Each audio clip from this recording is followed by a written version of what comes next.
Hello guys, welcome to our channel civil easy. Last class में हमने discuss किया था ब्रिक मैसनरी के बारे में। आज हम नया टॉपिक पढ़ेंगे जिसका नाम है सिरेमिक मटेरियल्स, है ना। हम पढ़ेंगे सिरेमिक मटेरियल्स के बारे में। सिरेमिक क्या होते हैं, है ना। क्या होता है सिरेमिक्स? तो सिरेमिक्स क्या होता है आपका, जो आपका आर्टिकल मेड बाय पॉटर, है ना। मतलब जो पॉटरी आर्ट्स होते हैं, है ना, पॉटर्स आर्ट होते हैं, या बोल सकते हैं जो भी चीज़ कुम्हार बनाते हैं, है ना, मिट्टी के, या जैसे गमले हो गया, मटके हो गया, वो सारी चीज़ें किसके अंतर्गत आती हैं? हमारे सिरेमिक्स के अंतर्गत आती हैं। पॉटर का मतलब होता है कुम्हार, कुम्हार, है ना, जो मिट्टी पे काम करता है।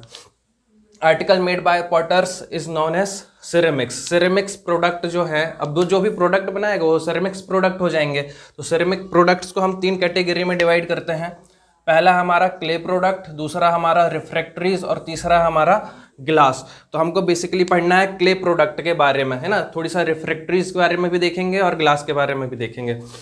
पहला हमारा क्ले प्रोडक्ट। क्ले प्रोडक्ट क्या होता है उसको समझने के लिए पहले हमको ये समझना पड़ेगा कि क्ले क्या होता है ना। तो सबसे पहले हम क्ले को देख लेते हैं। क्ले क्या है? तो clay occur plenty in nature. Clay बहुत ज़्यादा मात्रा में पाया जाता है, हमारी अर्थ में ज़्यादा मात्रा में पाया जाता है ना। और ये बनता कैसे है क्ले?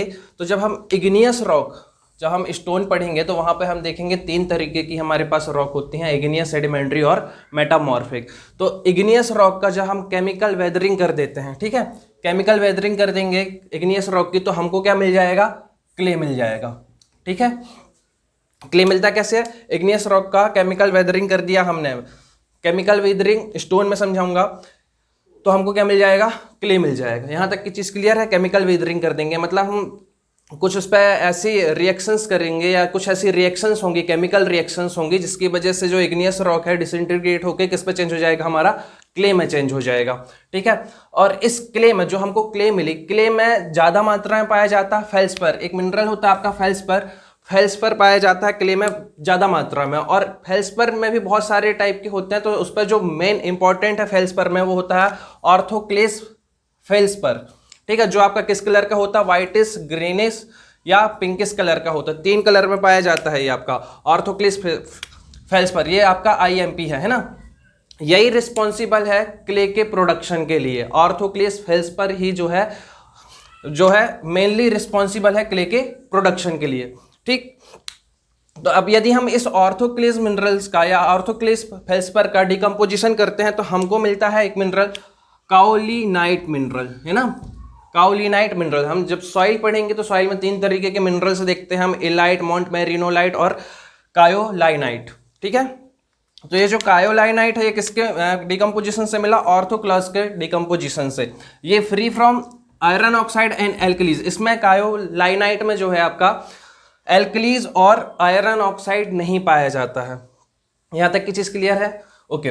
नेक्स्ट हम देखते हैं, जब हम क्ले को वेट करना चाहते हैं तो क्ले में हमने वाटर मिलाया। जब क्ले में हम वाटर मिला देते हैं तो उसकी जो टेनिसिटी है और जो उसकी प्लास्टिसिटी है वो बढ़ जाती है ना। इस पर जो आपको प्रोडक्ट मिलेगा जब क्ले और वाटर को मिलाओगे, तो high degree of tenacity and plasticity. Plasticity मतलब जिस शेप में हम उसको देना चाहते हैं वो शेप दे सकते हैं आसानी से। क्ले है आपके पास, मिट्टी में पानी डालोगे, मोल्ड कर किसी भी शेप में आप उसको बना सकते हैं ना। तो हो गया प्लास्टिसिटी। टेनेसिटी का मतलब होता है कि उसके टेंसाइल प्रॉपर्टी, मतलब उसके खींचने की प्रॉपर्टी जो है उसको, है ना, टेंशन की जो बियर करने की जो प्रॉपर्टी है वो उसकी क्या हो जाती है? अच्छी रहती है। टेनेसिटी अच्छी है, प्लास्टिसिटी अच्छी रहती है। Next, plastic clay can be mould in desired shape then dried and burn. पहले तो हम जिस शेप में हमको देना है क्ले को वो शेप दे देंगे, वो प्लास्टिक क्ले है क्योंकि हमारे पास। और उसके बाद जो शेप हमको देना था वो शेप देने के बाद हम उसको क्या कर देंगे? उसको हम सूखने देंगे और फिर बर्न कर देंगे, ठीक है। नेक्स्ट, जो हमारा क्ले कंटेंट है, जो हमारी क्ले है, उस पर जो वाटर रहता है वो 2 फॉर्म में पाया जाता है ना। एक तो होता है फ्री वाटर और एक होता है हमारा कंबाइन वाटर। फ्री वाटर को हम ड्राइंग या रिमूव कर सकते हैं ड्यूरिंग ड्राइंग के टाइम पे। जब वो सूखती है तो अपने आप वो क्या हो जाती है? वहां से पानी उसका रिमूव हो जाता है। नेक्स्ट, यदि हम देखें कंबाइन वाटर, अब देखो हमने फ्री वाटर तो आसानी से निकल जाता है, लेकिन कंबाइन वाटर जो होता है वो आपका वो आसानी से नहीं निकलता। तो कंबाइन वाटर को निकालने के लिए हम क्या करते हैं? क्ले से combine water remove chemically remove होता है। इसके लिए क्या करते हैं? हम क्ले को हम हाई टेम्परेचर देंगे। हाई टेम्परेचर जैसे ही देंगे तो क्ले के जो कॉन्स्टिट्यूएंट्स हैं, है ना, उनमें क्या आ जाएगा, चेंजेस आ जाएगा, है ना। क्ले में जब हम हाई टेम्परेचर देंगे तो चेंज अकर्स इन कॉन्स्टिट्यूएंट्स, जो क्ले के जो कॉन्स्टिट्यूएंट्स है वो चेंज हो जाएंगे, जिससे कि एक नया प्रोडक्ट बनेगा। वो नया प्रोडक्ट ही हमारा जो होगा वो कैसा होगा हमारा, वो हार्ड होगा और कॉम्पैक्ट होगा, है ना। वो कैसा होगा, हार्ड होगा और कॉम्पैक्ट होगा। पहले की तुलना में जब क्ले सूख रही थी, जब से फ्री वाटर रिमूव किया तो सूखी, तो उतनी ज्यादा कॉम्पैक्ट और हार्ड नहीं थी। लेकिन हम यदि इसको हाई टेम्परेचर दें, हाई टेम्परेचर देने के बाद उसके कॉन्स्टिट्यूएंट्स जो है जो चेंज हो जाएंगे, उसके बाद जो नया प्रोडक्ट बनेगा वो हार्ड और कॉम्पैक्ट होगा। Beyond a certain limit of temperature the clay becomes soft and product lose their shape, है ना। और टेम्परेचर यदि बियॉन्ड अ सर्टेन लिमिट, हमने क्या कर दिया, टेम्परेचर जो है beyond a certain limit of temperature the clay become soft, जो हमारी क्ले है वो सॉफ्ट हो जाती है और जो उसका शेप है ना, वो उसका शेप लूज हो जाता है। यहां तक की चीज पहले हमने देखा था हार्ड हो जाता था और कॉम्पैक्ट हो जाता था। बियॉन्ड अ सर्टेन लिमिट हमने देखा, limit of temperature the clay become क्या हो जाएगी, soft and product lose their shape, वो अपना शेप क्या कर देती है, लूज कर देती है। ये जो पहले कॉम्पैक्ट था लेकिन अब क्या है आपका, उसने अपना जो शेप है वो लूज हो गया, है ना। This limit of temperature will depend on quality of clay, है ना। जो हमारा क्वालिटी ऑफ क्ले है वो किस टेम्परेचर, इसी टेम्परेचर पे ही डिपेंड करेगा कि हमारी क्ले की क्वालिटी क्या है ना। यहां तक की चीज क्लियर है। तो हमने समझा क्ले कैसे बना, है ना, किस तरीके से हम क्ले प्रोडक्ट बनाएंगे। हम वाटर को रिमूव कर सकते हैं, एक तो फ्री वाटर तो आसानी से रिमूव हो जाएगा, लेकिन कंबाइंड वाटर आसानी से रिमूव नहीं होगा। अब क्ले प्रोडक्ट एक्चुअली में है क्या, हाई टेम्परेचर में हमने जब इसको हाई टेम्परेचर दिया तो जो नए प्रोडक्ट बने थे उसी से हमारा क्या आ रहा है, क्ले प्रोडक्ट आ रहा है ना। अब इस क्ले प्रोडक्ट में क्या है, हमारे टाइल्स आ सकती हैं, टेराकोटा हो सकता है, अर्थनवेयर हो सकता है, स्टोनवेयर हो सकता है, पोर्सलिन हो सकता है, और ब्रिक भी हमारा क्ले प्रोडक्ट है। तो ब्रिक को हम डिस्कस कर चुके हैं, है ना। अब हमको डिस्कस करना है tiles, terracotta, earthenware, stoneware and porcelain के बारे में। तो सबसे पहले हम देखते हैं टाइल्स के बारे में। टाइल्स क्या है, तो हमारी जो ब्रिक है, ब्रिक का यदि मैं एक पूरा का पूरा थिन स्लैब काट लूं तो क्या बन जाएगा हमारा टाइल्स। टाइल्स आपने देखा, यदि इसको डिफाइन करें तो कुछ इस तरीके से डिफाइन करेंगे, thin slab of brick which are burn in kiln. याद रखना टाइल्स को हमेशा किल्न में ही बर्न करना है ना, किल्न में ही बर्न करना है। और हमको क्या करना पड़ता है, क्या है tiles, thin slab of brick है ना। उसके बाद ब्रिक से पतली होती है हमारी टाइल्स, सबने देखी है ना टाइल्स को। इसको हमको क्या करना पड़ता है, ज्यादा केयरफुली हैंडल करना पड़ता है, नहीं तो इस पर डैमेज होने की समस्या ज्यादा हो सकती है, टूट सकती है इस तरीके से। इसको भी दो ग्रुप में डिवाइड किया हुआ है टाइल्स को। पहला है हमारा कॉमन टाइल्स और दूसरा है हमारा एनकॉस्टिक टाइल्स, है ना। कॉमन टाइल्स क्या है, जो हमको अलग अलग डिफरेंट शेप और साइज में मिल जाती हैं, वो हमारी क्या होंगी, कॉमन टाइल होंगी। इसका यूज कहाँ करते हैं, तो पेविंग में यूज करते हैं, है ना, पेवमेंट में यूज कर लेते हैं, फ्लोरिंग में यूज कर लेते हैं, रूफिंग में यूज कर लेते हैं। पेवमेंट में मतलब सड़क के किनारे जो फुटपाथ बने होते हैं वहां पे पेविंग होती है ना, उसी को तो अपन पेविंग बोलते हैं। तो पेविंग में यूज कर सकते हैं, फ्लोरिंग में यूज कर सकते हैं, रूफिंग यूज कर सकते हैं। एनकॉस्टिक टाइल्स क्या होती है, तो ये डेकोरेटिव पर्पस के लिए होती है। किस पर्पस के लिए होती है, डेकोरेटिव पर्पस के लिए होती है। और इसका यूज कहां पर करते हैं, हम फ्लोर्स में यूज कर सकते हैं, वॉल्स में यूज कर सकते हैं, सीलिंग में यूज कर सकते हैं और रूफ्स में भी यूज कर सकते हैं। यहां तक की चीजें क्लियर है, ओके। अब हम देखेंगे कॉमन टाइल्स, है ना। कॉमन टाइल्स के बारे में अब हम जानेंगे, कॉमन टाइल्स क्या है। अभी देख लिया, डेफिनेशन देख ली। अब हम देखेंगे मैन्युफैक्चरिंग ऑफ कॉमन टाइल्स। तो मैन्युफैक्चरिंग में यदि बात करें तो हमने ब्रिक की मैन्युफैक्चरिंग पढ़ी है, अप्रोक्सीमेट सारी प्रोसेस सेम ही रहती है ना। इसका सीक्वेंस एग्जाम पे आ सकता है कि मैन्युफैक्चरिंग ऑफ कॉमन टाइल्स में किस प्रकार से कौन कौन से स्टेप होते हैं। तो सबसे पहले हमको क्या करना है, प्रिपरेशन ऑफ क्ले। सेकेंड है हमारा मोल्डिंग। मोल्डिंग हम वुडन मोल्डिंग भी कर सकते हैं, या हमारा आता है पॉटर व्हील करके एक मोल्ड आता है, उससे भी हम इसकी मोल्डिंग कर सकते हैं। यदि हमको किसी भी टाइल्स को डिजायर शेप में लेंथ के अलोंग कट करना है तो हम उसके लिए यूज करते हैं फाइन वायर का, है ना। नेक्स्ट प्रोसेस है हमारी ड्राइंग की, ड्राइंग। नेक्स्ट है हमारी बर्निंग। बर्निंग के लिए याद रखना किस प्रकार की किल्न का यूज किया जाता है, सियालकोट किल्न का यूज किया जाता है, ठीक है।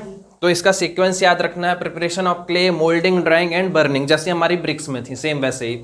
नेक्स्ट है हमारा कैरेक्टरिस्टिक्स ऑफ गुड ब्रिक, अच्छे गुड टाइल्स। यदि अच्छी टाइल्स की यदि हम बात करें तो उसकी क्या कैरेक्टरिस्टिक्स होनी चाहिए, तो सबसे पहला free from cracks, flaws and bends, है ना। तो उस पर क्रैक्स नहीं होना चाहिए, किसी प्रकार का कोई मार्क्स नहीं आना चाहिए, बेंड नहीं होना चाहिए, रेगुलर शेप की होनी चाहिए, regular size and shape, hard होनी चाहिए, ड्यूरेबल होनी चाहिए, वेल बर्न, अच्छी तरीके से बर्न होनी चाहिए, और क्लियर रिंगिंग साउंड देना चाहिए। जब हम उसको किसी टाइल्स को उठाएं, उसको हाथ से स्टक करें या लाइट हैमर यूज करके स्टक करें, तो उस पर रिंगिंग साउंड आना चाहिए। यूनिफॉर्म होना चाहिए कलर उसका। यदि हम किसी जगह पर उसको रख रहे हैं तो पूरी तरीके से फिट होनी चाहिए, है ना। अनइवन टाइप का नहीं होना चाहिए कि यदि हम उसको किसी जगह पर प्लेस कर रहे हैं तो वो आपकी पूरी तरीके से फिट हो जानी चाहिए। ठीक है, नेक्स्ट हम देखते हैं types of common tiles. Common tile के आपके कौन कौन से टाइप हैं। तो सबसे पहले हमारा आता है ड्रेन टाइल, है ना। फिर हमारा फ्लोर और पेविंग टाइल, और नेक्स्ट हमारा रूफ टाइल। तो सबसे पहले हम देखेंगे ड्रेन टाइल को। ड्रेन टाइल क्या होता है, इसको इस प्रकार से बनाया जाता है कि जब इसकी बर्निंग की जाती है तो इसका टेक्सचर कैसा होना चाहिए, पोरस टेक्सचर होना चाहिए, है ना। नेक्स्ट, इसका शेप किस तरीके का होता है, तो सर्कुलर शेप में भी पाई जाती है, सेमी सर्कुलर शेप में ही पाई जाती है और सेगमेंटल शेप में ही पाई जाती है। ठीक है, इसका शेप सेगमेंटल भी हो सकता है। तो इसको इस तरीके से बनाया गया है बर्निंग के टाइम बर्न करके कि ये पोरस टेक्सचर देना चाहिए। तो इसका यूज कहां पर करेंगे, जैसे वाटर लॉक्ड एरिया में हम यदि यूज करें, laid in water logged area, they allow subsoil water to pass through their skeleton, है ना। नेक्स्ट यदि हम बात करते हैं तो कन्वे इरिगेशन वाटर, मतलब हम ड्रेन पर्पस के लिए यूज कर सकते हैं बेसिकली ड्रेन टाइल का, है ना। नेक्स्ट है हमारी फ्लोर और पेविंग टाइल।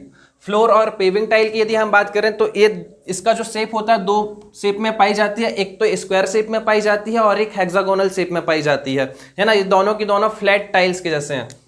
इसकी थिकनेस की यदि हम बात करें तो इसकी थिकनेस जो वेरी करती है 12 mm से 50 mm तक वेरी करती है। स्क्वायर टाइल का यदि हम साइज देखें स्क्वायर टाइल का, तो इसका जो स्क्वायर टाइल का जो साइज है 150 mm टू 300 mm वेरी करता है ना।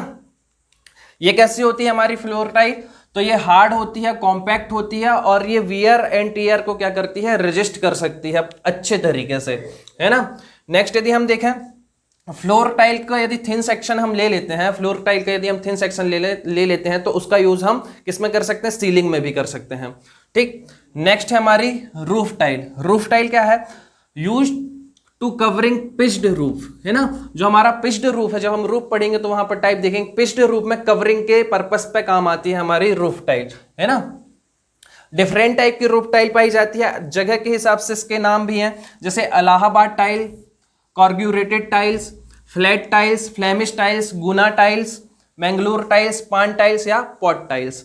ठीक है, ये सारी तो एक एक करके हम देखेंगे। इस पर जो सबसे ज्यादा IMP है वो है आपकी मैंगलोर टाइल्स, है ना, और आपकी इलाहाबाद टाइल्स। तो ये है आपकी।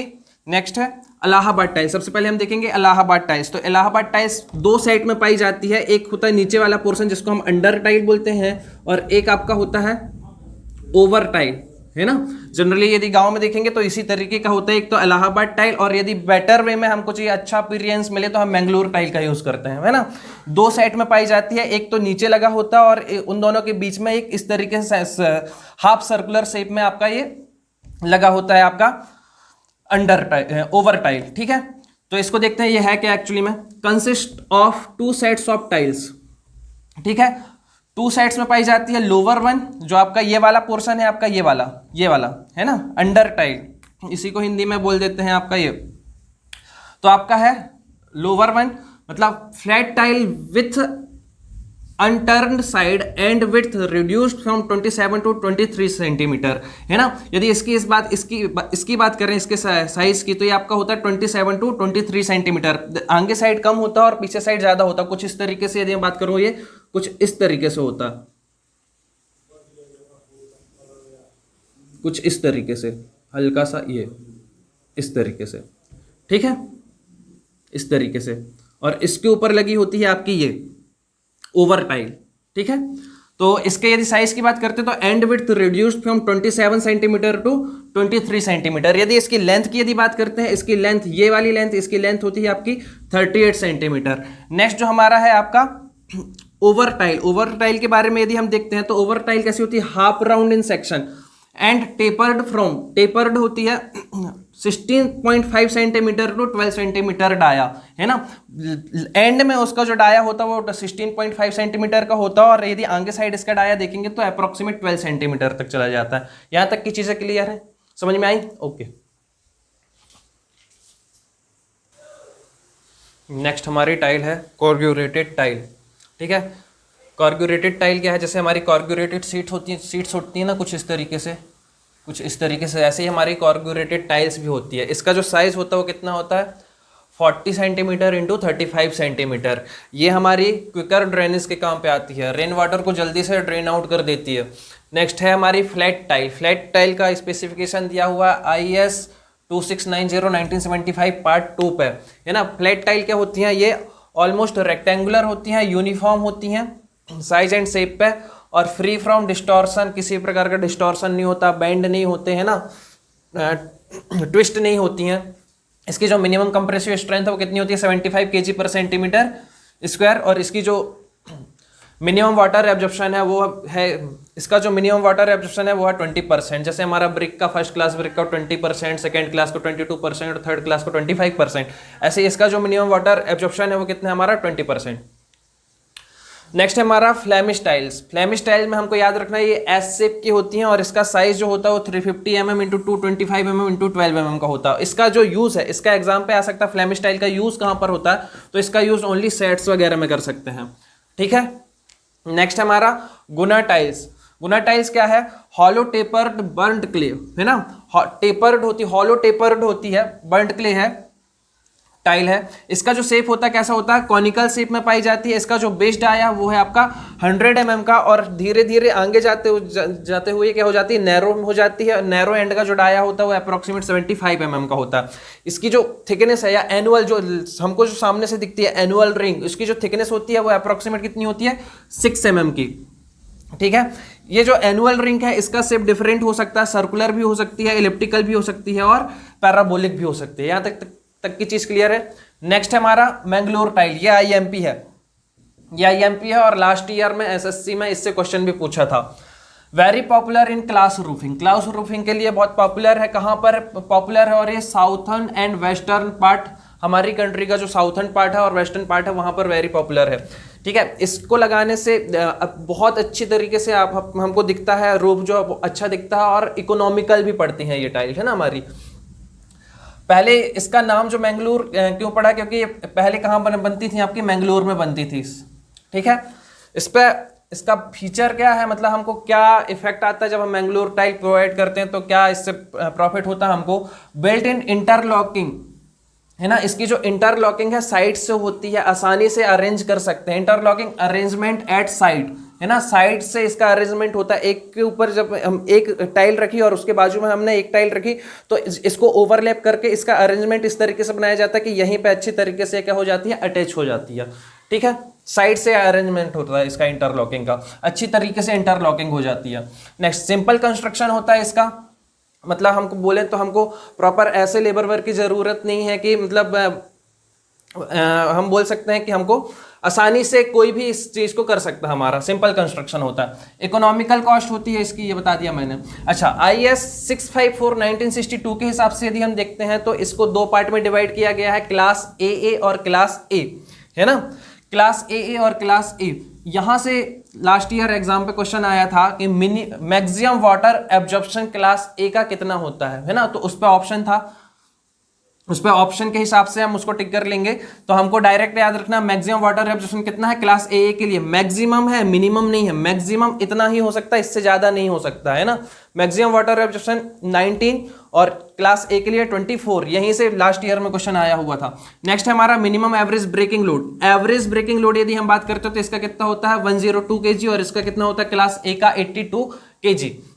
नेक्स्ट यदि हम बात करते हैं individual breaking load, minimum individual breaking load कितना है 91 kg और 68 kg। मतलब यदि हम इस टाइल पे 91 kg का लोड लगाएंगे तो वो टूट जाएगी, है ना। और यदि हम इस पे 68 kg का लोड लगाएंगे तो वो टूट जाएगी, ठीक है। इस तरीके से तो बेटर हमारी क्लास AA है क्लास A की तुलना में। यहां तक की चीज क्लियर है। नेक्स्ट है हमारा डायमेंशन। इसके डायमेंशन किस तरीके से है, तो ये 3 डायमेंशन में अवेलेबल है आपकी, 320 mm इंटू 210 mm, है ना, 240 mm into 215 mm, 350 mm into 220 mm, ठीक है। यहां तक चीज क्लियर है, ओके। नेक्स्ट अब हम देखेंगे पान टाइल्स। पान टाइल्स क्या होती है, पेन टाइल क्या होती है हमारी, short in heavy, short and heavy tiles, है ना। हैवी टाइल्स होती हैं, लेस कर्व इन सेक्शन, इसका जो सेक्शन है वो थोड़ी इस पर कर्व कम होता है ना। इसकी जो लेंथ होती है कितनी होती है 330 mm to 380 mm, 230 mm to 280 mm इसकी विड्थ होती है। तो इसकी लेंथ और विड्थ ये डेटा है, इसको याद रखना है। नेक्स्ट हमारी पॉट टाइल, जिसको हम लॉकिंग टाइल भी कहते हैं, है ना। ये इसका जो, यदि इसका सेक्शन देखेंगे हम तो ये हाफ राउंड होती है ना। टेपर्ड यदि बात करते हैं तो, और हाफ राउंड मतलब इस तरीके की कुछ हाफ राउंड है इस तरीके से, और ये टेपर्ड फॉर्म में होती है कुछ इस तरीके से, मतलब इस साइड का डाया अलग होगा, इस साइड का डाया अलग होगा। तो इसका जो एक एंड पे जो इसका डाया है वो 15 सेंटीमीटर अप्रोक्सीमेट, और अदर एंड में जो इसका डाया होगा वो कितना होगा, 10 सेंटीमीटर। ठीक है, इसकी लेंथ की यदि हम बात करते हैं तो 20 सेंटीमीटर टू 25 सेंटीमीटर तक वेरी कर सकते हैं। इसकी जो थिकनेस होती है, थिकनेस मतलब ये वाली इसकी बात कर रही है, ये जो थिकनेस है इसकी, ये जो थिकनेस है, ये थिकनेस कितनी होती है इसकी, 1.5 टू 2 सेंटीमीटर के अप्रोक्सीमेट।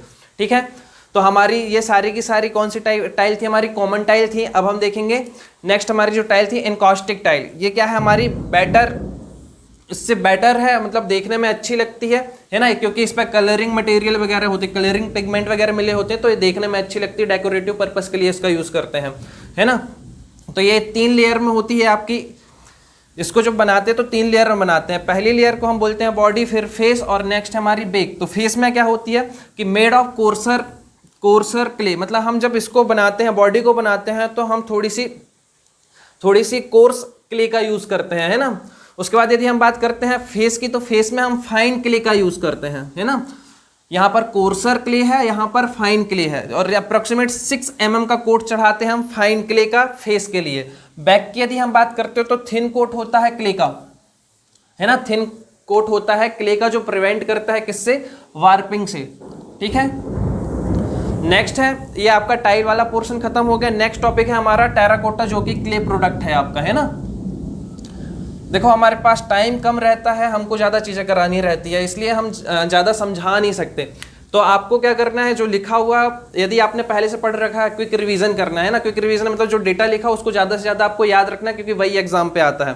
नेक्स्ट टॉपिक है हमारा टेराकोटा। टेराकोटा क्या है, टेरा का मतलब होता है अर्थ, और कोटा का मतलब होता है आपका बैग्ड, है ना। तो इसको यदि टेराकोटा का फुल फॉर्म यदि हम सोचें कि टेराकोटा एक्चुअली में है क्या, तो बेग्ड अर्थ होता है हमारा टेराकोटा। ठीक है, क्या है आपका, it is soft enough to scratch by a knife, मतलब हम इसको आसानी से क्या कर सकते हैं, चाकू से या हाथ से खुरच सकते हैं, या चाकू से काट सकते हैं, है ना। इसकी मैन्युफैक्चरिंग प्रोसेस यदि हम देखें टेराकोटा की, तो टेराकोटा की मैन्युफैक्चरिंग प्रोसेस सेम है जैसे हमारी ब्रिक की थी। Preparation of clay, moulding, drawing and burning. ठीक है, यदि इसके टाइप की बात करें कि टाइप कौन कौन से होते हैं, तो 2 तरीके का टेराकोटा पाया जाता है, पोरस टेराकोटा और पॉलिश्ड टेराकोटा। पोरस टेराकोटा क्या है हमारा, बनता कैसे है, तो जब हमारी मोल्डिंग नहीं हुई है, जस्ट उससे पहले हमको क्ले में क्या ऐड करना है पड़ता है, सॉडस्ट ऐड करते हैं या ग्राउंड कॉर्क यूज करते हैं। ठीक है, तो हमारा पोरस टेराकोटा बनता है। ये जो होता है ये फायर प्रूफ भी होता है और साउंड प्रूफ भी होता है। It can be chiselled, sawn and nailed easily, आसानी से इसको चिजल्ड किया जा सकता है, जिस शेप का बनाना चाहे उस शेप का बना सकते हैं, है ना। या स्क्रू वगैरह भी इसमें आसानी से टाइट कर सकते हैं या लगा सकते हैं, क्योंकि डेकोरेटिव पर्पस के लिए यूज होता है हमारा terracotta. Next, light in weight होता है एंड स्ट्रक्चर इसका या लोड बियर करने के लिए ये क्या होता है, ज़्यादा लोड बियर नहीं कर सकता, वीक होता है लोड बियर करने में, है ना। तो light in weight and structurally weak होता है ये। यहाँ तक की चीज़ें समझ में आई, ओके। नेक्स्ट है हमारा पॉलिश्ड टेराकोटा या फाइन क्ले टेराकोटा या फिएंस टेराकोटा। ठीक है, ये तीनों टर्म से जाना जाता है, नाम सजेस्ट कर रहा है हमको पॉलिश्ड टेराकोटा, मतलब पॉलिश्ड होगा ये, है ना। इसको बनाते किस तरीके से हैं, तो articles burned at lower temperature of about 650 degree centigrade. तो हम इसको लोअर टेम्परेचर पे बर्न करते हैं, किस जो हमारा प्रोडक्ट होगा, जो हमारा आर्टिकल है, उसको हम लोअर टेम्परेचर में बर्न करते हैं। इसकी 2 बार बर्निंग होती है, लेकिन हम इस पर ज़्यादा डिटेल पे नहीं जाएंगे। बस ये टर्म याद रखना कि जो फर्स्ट बर्निंग होती है उसको हम किस नाम से जानते हैं, बिस्किटिंग नाम से जानते हैं।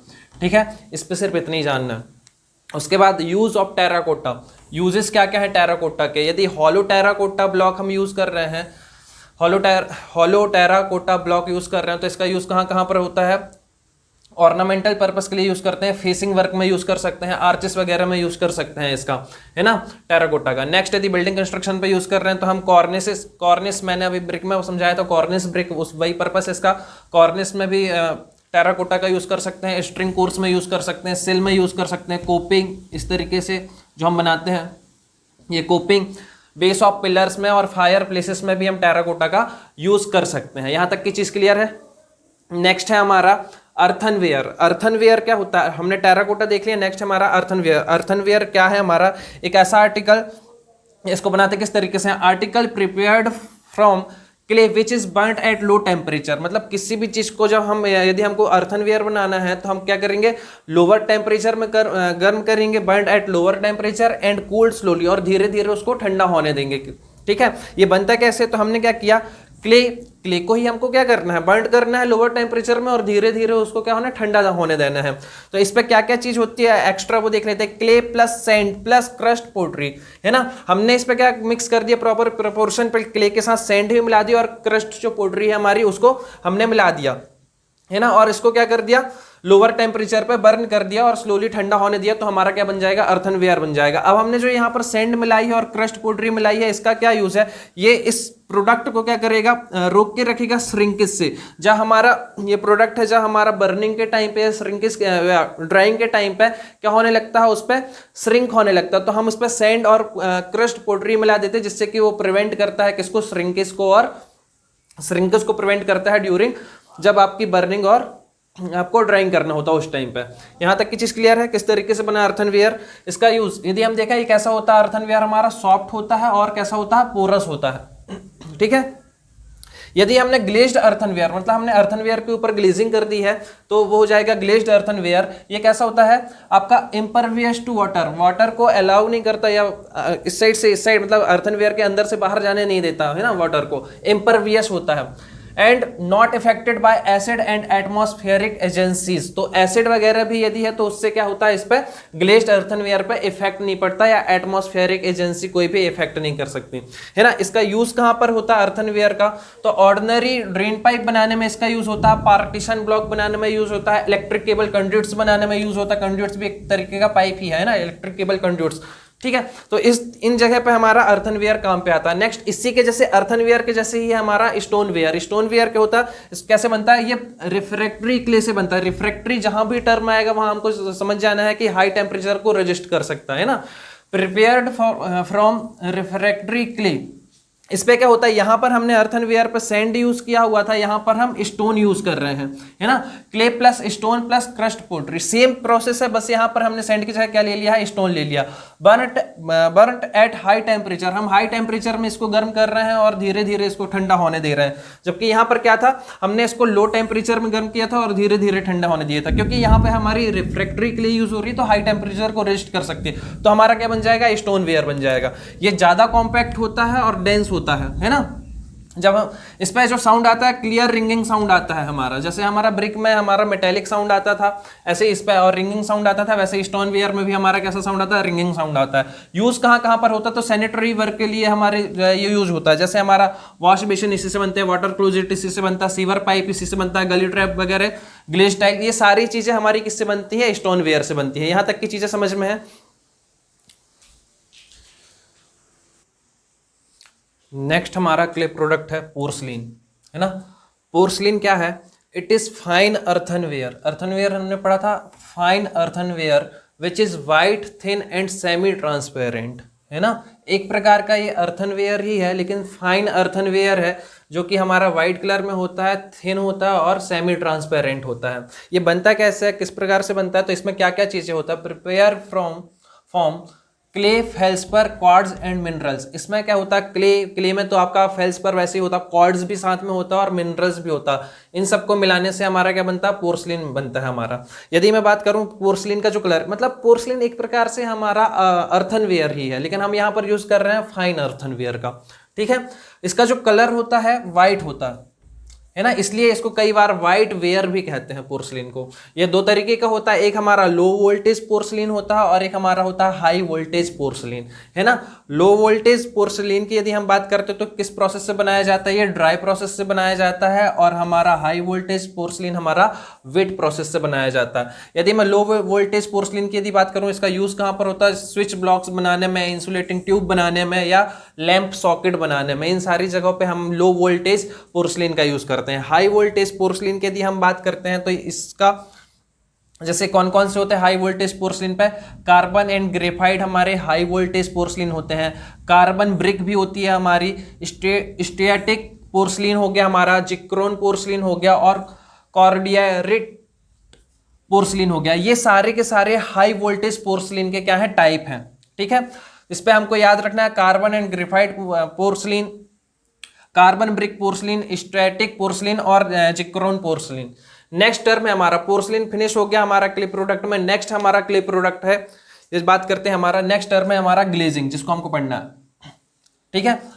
टाइल्स पढ़ लिया हमने, अर्थनवेयर पढ़ लिया हमने, स्टोनवेयर पढ़ लिया, पोर्सलिन पढ़ लिया, ये सारे क्ले प्रोडक्ट थे हमारे। नेक्स्ट टर्म है हमारा ग्लेजिंग। ग्लेजिंग क्या है, glassy coat of thickness about 0.1 to 0.2 applied on surface. हम किसी भी सरफेस पे यदि हम ग्लासी कोट प्रोवाइड कर दें तो उसी टर्म को हम क्या बोलते हैं, ग्लेजिंग बोलते हैं।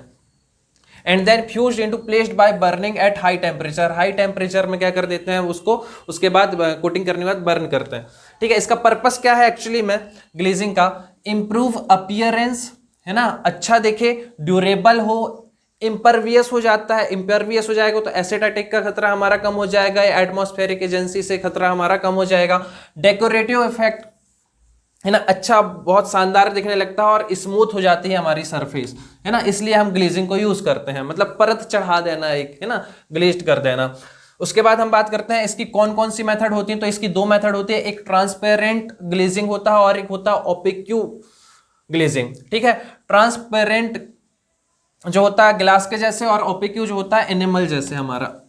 यदि हमको इस पे जो हमारी ग्लेजिंग है इस पे हमको कलर प्रोवाइड करना है तो हम ऑक्साइड और साल्ट का यूज करते हैं। जैसे यदि हमने कॉपर ऑक्साइड यूज कर लिया तो हमको ग्रीन कलर मिलेगा, और यदि हमने आयरन ऑक्साइड यूज कर लिया तो हमको रेड एंड ब्राउन कलर मिलेगा, ठीक है। तो ग्लेजिंग में यदि हमको कलर ऐड करना है तो कलर के लिए हम ऑक्साइड्स एंड सॉल्ट यूज करते हैं, आ सकता है एग्जाम पे।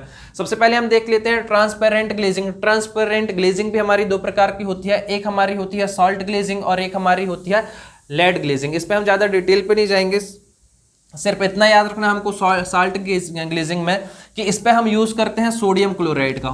इस पे हम किसका यूज करते हैं, सोडियम क्लोराइड का, और टेम्परेचर कितना 1300 डिग्री सेंटीग्रेड। यूजफुल कहाँ कहाँ पर है हमारी साल्ट ग्लेजिंग, तो सैनिटरी पाइप बनाने में, केमिकल स्टोनवेयर बनाने में, है ना। और एक चीज और याद रखना, यदि आप साल्ट ग्लेजिंग कर रहे हैं तो जो हमारा प्रोडक्ट लास्ट में बनेगा उसका जो कलर होगा वो किस कलर का होगा, ब्राउनिश कलर का होगा। यहां तक की चीजें क्लियर है। अब हम आगे देखेंगे हमारा लेड ग्लेजिंग।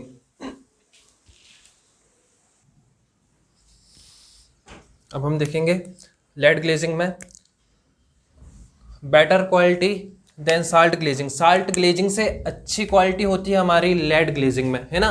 इस पे जो हम यूज करते हैं, किसका यूज करते हैं, oxide of lead and tin, मतलब लेड और टिन का यूज, टिन के ऑक्साइड्स यूज करते हैं लेड ग्लेजिंग पे, ठीक है।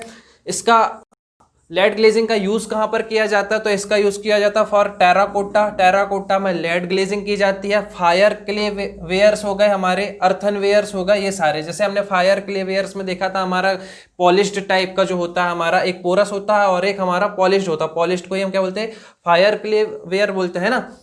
तो हमको ये याद रखना लेड ग्लेजिंग में इतना सा याद रखना कि कौन से ऑक्साइड्स यूज किए जाते हैं, लेड और टिन के ऑक्साइड्स यूज किए जाते हैं। बेटर क्वालिटी देता है साल्ट ग्लेजिंग से। नेक्स्ट है हमारा ओपेक्यू ग्लेजिंग। कौन सा, ओपेक्यू ग्लेजिंग। तो गिव बेटर अपीयरेंस अच्छा रहता है। Superior clay is finally powdered and dried, है ना। सुपीरियर क्ले का यूज करते हैं और ज्यादा महीन होनी चाहिए और उसको ड्राई करते हैं, तो उससे हमको ओपेक्यू ग्लेजिंग आती है। क्ले प्लस वाटर, जब हम क्ले और वाटर को मिक्स करते हैं तो एक हमारा क्रीम लाइक सब्सटेंस बनता है जिसको हम बोलते हैं यहाँ पर स्लिप। ये टर्म है, एग्जाम पे आ जाती है। क्ले और वाटर को हमने क्या किया है, मिक्स किया है, तो हमारा क्रीम लाइक सब्सटेंस बना, जो उसी को हम क्या बोलते हैं, स्लिप बोलते हैं। जो ओपेक्यू ग्लेजिंग है उसका यूज कहां पर करते हैं, तो सैनिटरी आर्टिकल्स, जो हमारे सैनिटरी प्रोडक्ट्स हैं उनको उनकी जो ग्लेजिंग की जाती है वो ओपेक्यू ग्लेजिंग की जाती है। ओके, यहां तक की चीज क्लियर है। तो हमने जो ग्लेजिंग टर्म था उसको समझ लिया, दो तरीके की ग्लेजिंग समझ ली, है ना। अब हमारा जो नेक्स्ट पॉइंट है वो है हमारा क्ले ब्लॉक्स, है ना। क्ले ब्लॉक्स, क्ले ब्लॉक्स क्या है हमारा, उसको देखते हैं। तो block can prepared from clay, clay से बना हुआ ब्लॉक हमारा क्या कहलाएगा, क्ले ब्लॉक्स कहलाएंगे। और इसका यूज कहां पर किया जाता है, इसका यूज जनरली किया जाता है पार्टीशन वॉल पे, है ना। दो तरीके से होता है हमारा क्ले ब्लॉक, एक होता है हॉलो और एक होता है सॉलिड, है ना। इसके यदि सेक्शन की बात करें किस तरीके से दिखता है, तो इसका जो सेक्शन है उसका साइज क्या होता है, 300 mm टू 200 mm, है ना। इसकी थिकनेस की यदि हम बात करते हैं तो हॉलो ब्लॉक के लिए इसकी जो थिकनेस होती है 50 mm टू 150 mm तक वेरी करती है, जबकि सॉलिड ब्लॉक के लिए जो इसकी थिकनेस होती है वो 40 mm होती है। ठीक है, इस पे टॉप में, बॉटम पे एंड साइड में तीनों जगह पर क्या प्रोवाइड किया जाता है, ग्रूव प्रोवाइड किया जाता है। ग्रूव प्रोवाइड करने से क्या होता है कि वो प्रॉपर, जैसे हमारा ब्रिक है, ब्रिक में हमारा क्या होता है, फ्रॉग होता है, और वो जॉइंट को क्या बनाता है, रिजिड बनाता है, स्ट्रांग बनाता है। ऐसे ही हम ब्लॉक में भी क्या करेंगे, टॉप में, बॉटम में और साइड में ग्रूव प्रोवाइड करते हैं, जो कि क्या करते हैं, किस पे हेल्प करते हैं, मेकिंग जॉइंट, है ना, स्ट्रॉन्ग जॉइंट बनाने में हमारे मदद करते हैं वो ग्रुप। ठीक है, ये जो हमारा क्ले ब्लॉक है, ये इसका यूज क्या है, तो ये लाइट वेट होता है ना, और नॉन श्रिंकेबल होता है। श्रिंकेज की प्रॉब्लम नहीं होती, नॉन श्रिंकेबल होता है। यहां तक की चीज क्लियर है। ओके, तो ये था हमारा क्ले प्रोडक्ट, इसका साइज, इसकी थिकनेस हमको याद रखनी है। नेक्स्ट टर्म में हमारा रिफ्रैक्टरीज। रिफ्रैक्टरीज का भी मैंने बताया था, मतलब क्या होता है, जो हाई टेम्परेचर को रजिस्ट करता है। Use to indicate substance that are able to resist high temperature, जो टेम्परेचर को क्या कर, हाई टेम्परेचर को रजिस्ट करे। क्लासिफिकेशन पे यदि हम देखें तो दो तरीके से इसका क्लासिफिकेशन किया जाता है, केमिकल प्रॉपर्टीज के हिसाब से या रेजिस्टेंस टेम्परेचर के कारण, अकॉर्डिंग टू रेजिस्टेंस टेम्परेचर। तो सबसे पहले हम देख लेते हैं अकॉर्डिंग टू केमिकल प्रॉपर्टी कौन कौन से होते हैं। तो यह होता है आपका एसिडिक नेचर का पाया जाता है रिफ्रैक्टरी, बेसिक और न्यूट्रल। तो यदि एसिडिक में बात करें तो एसिडिक में कौन कौन से रिफ्रैक्टरीज हैं, तो फायर के लिए आपका एसिडिक में होता है, क्वार्ट्जाइट आपका एसिडिक में होता है, और सिलिका भी आपका क्वार्ट्जाइट एसिडिक में होता है। नेक्स्ट यदि हम बात करते हैं बेसिक की, तो बेसिक में कौन कौन से रिफ्रैक्टरीज आते हैं, डोलोमाइट हो गया और मैग्नीशिया आ गया। यदि मैं न्यूट्रल की बात करूं तो न्यूट्रल में हमारा बॉक्साइट, कार्बन एंड क्रोमाइट, है ना।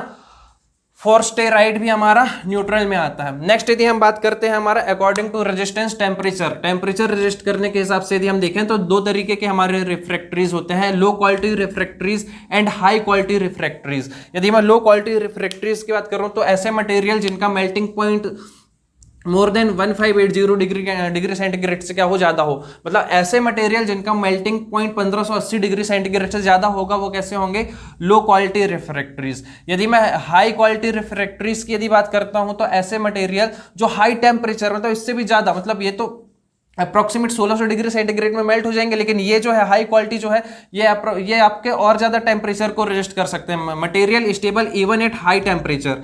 इसका यूज कहां पर किया जाता है, used in construction of modern